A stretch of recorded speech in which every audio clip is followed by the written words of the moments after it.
Would I be the a-hole for not forgiving my husband for cheating on me with his ex-wife? I'm honestly a mess and I don't know what to do, so any advice would be appreciated.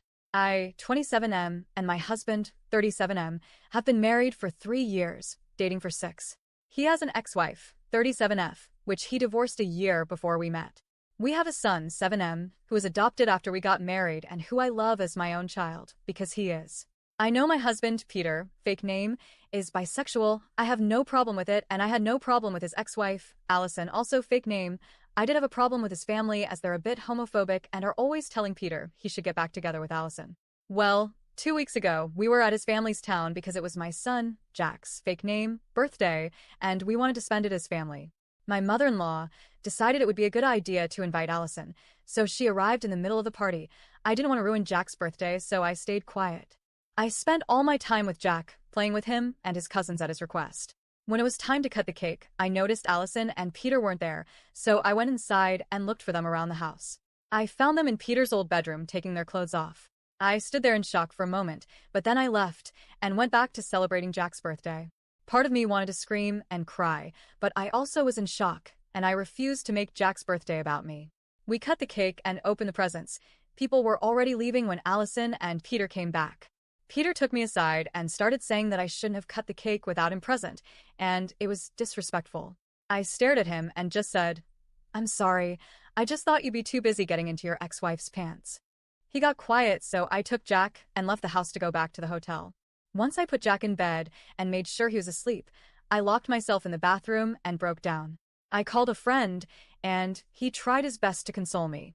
I only calmed down in the morning when I took Jack for breakfast because I didn't want him to see me like that. I'm now watching him play in the park, and I don't want him to suffer. I don't want him to have a broken family. I don't want him to know that relationships aren't a happy ever after. Peter has been calling and texting, apologizing for everything, and I'm tempted to forgive him.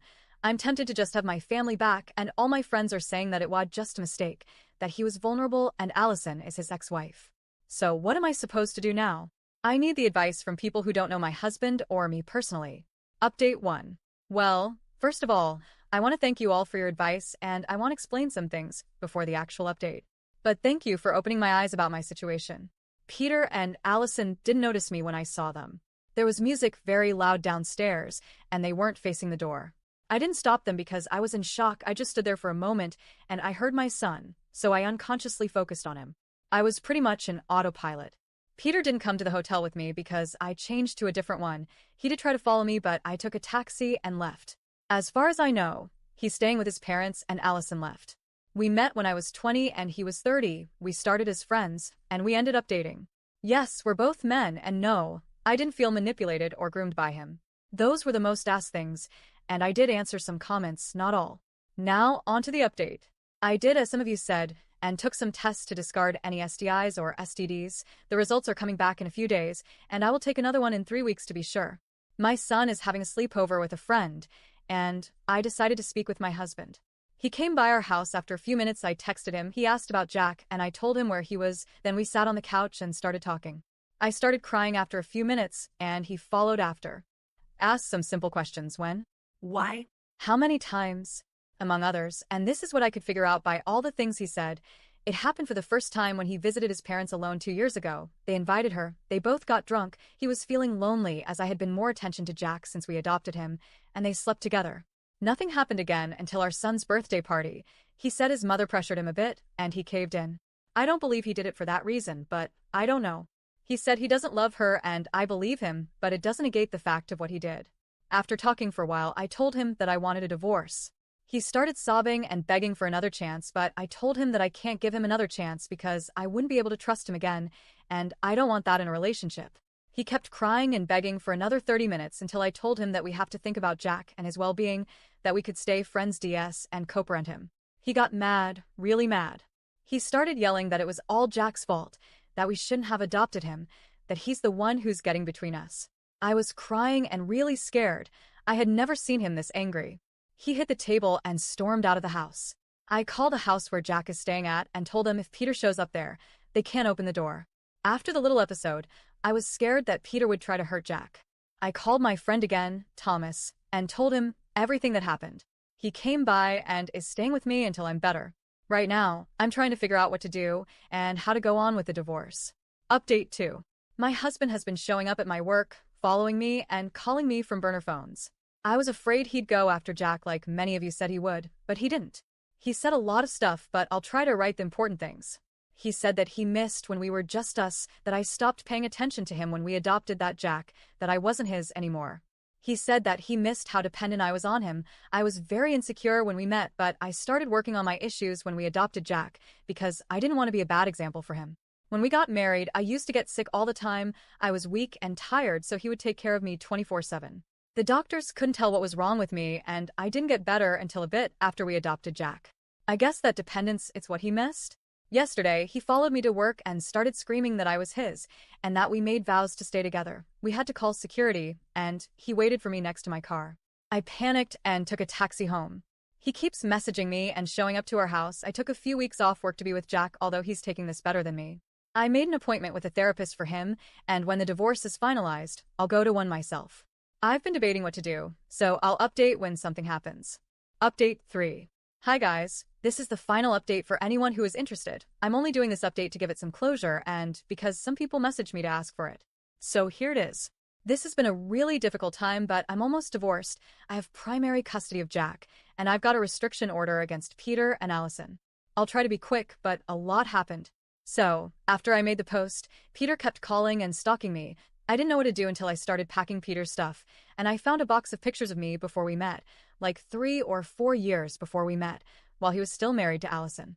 I never knew why they got divorced. He just said it was too painful to talk about, so I never asked, but I swallowed my anger and sent Allison a message to ask her about the pictures, and she told me that they got divorced because she saw him stalking my Facebook several times and found the same box I did.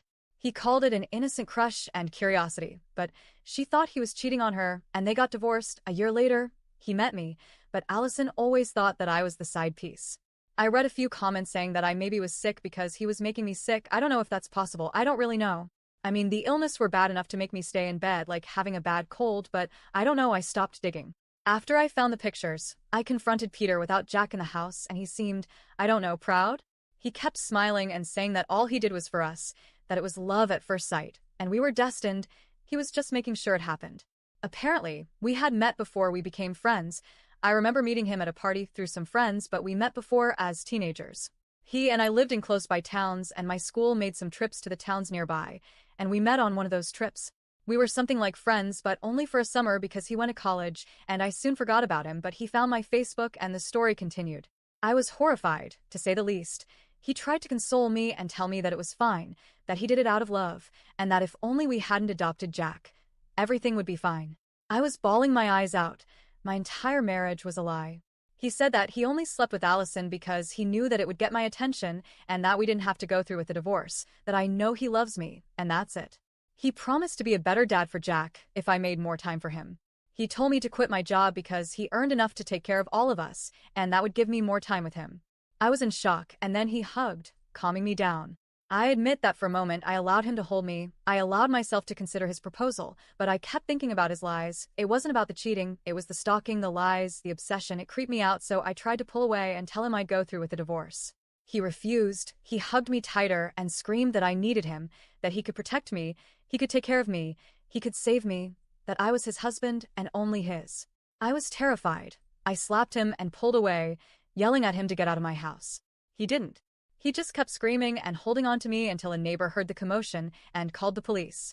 I filed a restriction order and been taking care of Jack since. During the divorce proceedings, Peter asked for 50-50 custody, which surprised me because in all this time, he hasn't cared about seeing Jack, but I later found out that it was only because he would get to see me and talk to me regularly.